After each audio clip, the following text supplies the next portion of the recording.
Oi, eu me chamo Ana Paula Fernandes do Nascimento Ferreira. Eu sou aluna do curso de nutrição da Uninter e junto com a Soiane Zaremba Zequinão, que também é aluna do curso de nutrição da Uninter, nós duas somos participantes do Programa de Iniciação Científica 2025 e a gente, no intuito de trazer um tema relacionado à saúde da mulher, a gente resolveu falar das isoflavonas na menopausa, uma revisão sobre a atuação desses compostos frente aos agravos dessa fase da mulher.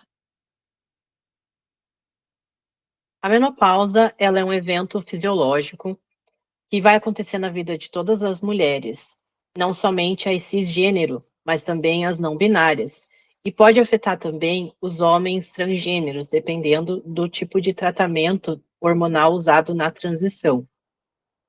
Os dados do IBGE, eles trazem que em 2019, 24 milhões, um pouco mais de 24 milhões de mulheres acima de 45 anos entraram na menopausa. E dessas, um pouco mais de 4 milhões usaram um tratamento com terapia hormonal prescrito por um médico. A terapia hormonal ela é a mais utilizada no mundo, mas algumas terapias não convencionais, né, complementares, vêm sendo utilizadas, e uma delas é a isoflavona. As isoflavonas, elas são fitoestrógenos extraídos das leguminosas, e elas incluem a genisteína, a daidzeína e a gliceteína, que são encontradas principalmente na soja, e a bioxanina A e a formononetina, que são encontradas principalmente no trevo vermelho. A menopausa, ela vai trazer uma série de sintomas. E o que a gente quer com essa pesquisa, né? A gente quer saber se as isoflavonas, elas têm uma atuação em relação a esses sintomas, se elas são válidas para tratar esses sintomas. Qual é a metodologia que a gente vai usar na nossa pesquisa? A gente está fazendo uma revisão do tipo integrativa, então a gente está seguindo todo um protocolo. A gente vai usar a base de dados PubMed. A gente criou uma fórmula de busca. Essa fórmula de busca, ela está no nosso resumo escrito. E com essa fórmula de busca e alguns filtros, a gente buscou chegar nesse grupo de artigos para o nosso estudo. Os filtros que a gente usou foram os seguintes: publicações entre 2020 e 2025, porque a gente quer olhar para a literatura recente e atualizada, textos completos gratuitos, idiomas inglês e português, estudos com seres humanos. A gente, nesse caso, excluiu estudos in vitro e estudos com ratas, e artigos indexados na Medline. Dessa forma, a gente chegou num número de 53 artigos. Além disso, a gente também excluiu as revisões, porque a gente quer olhar para os dados primários. Então, a gente chegou no nosso foco ali de 33 artigos. O que a gente fez em relação aos sintomas da menopausa? A gente usou 2 questionários que são validados internacionalmente em pesquisas sobre esse tema, que são o MENCOL e o MRS. Eles são questionários que determinam ali, através de pesquisa com as mulheres, quais os sintomas que elas sentem e em que intensidade elas sentem.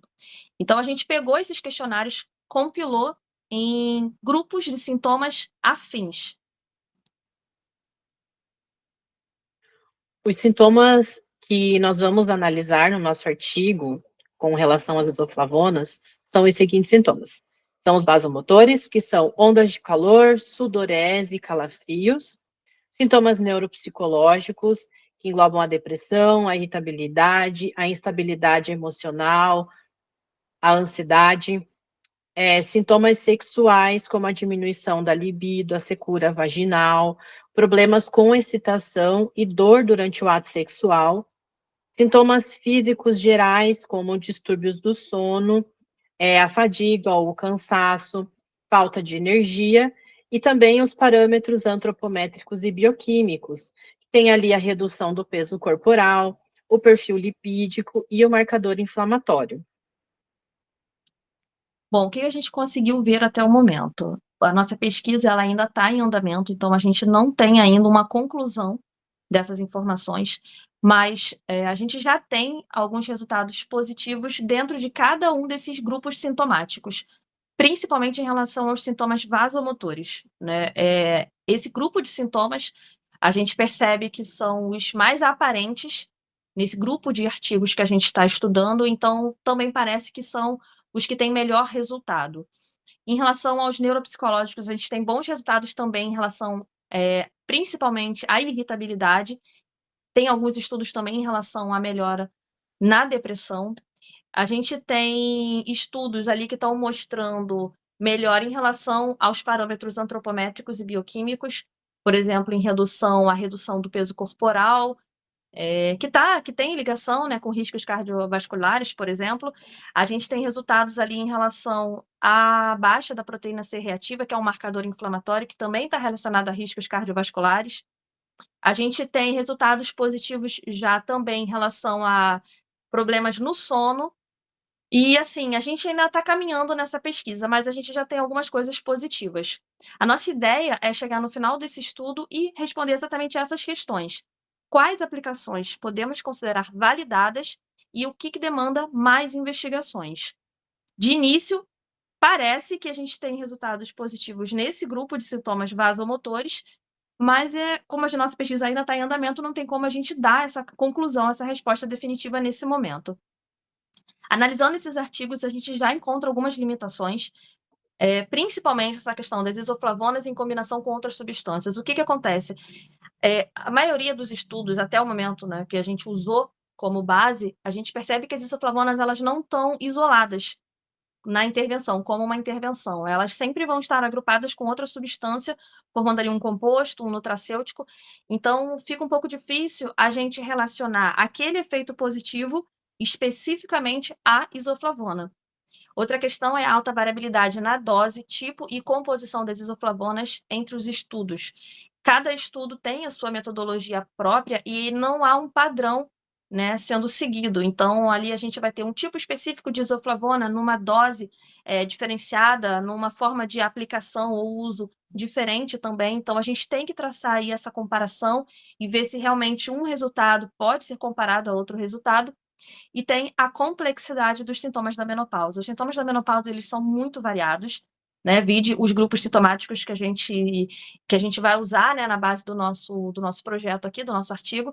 Então, assim, e esses sintomas, eles acabam influenciando outros sintomas. Eles acabam se relacionando de alguma forma com outros sintomas.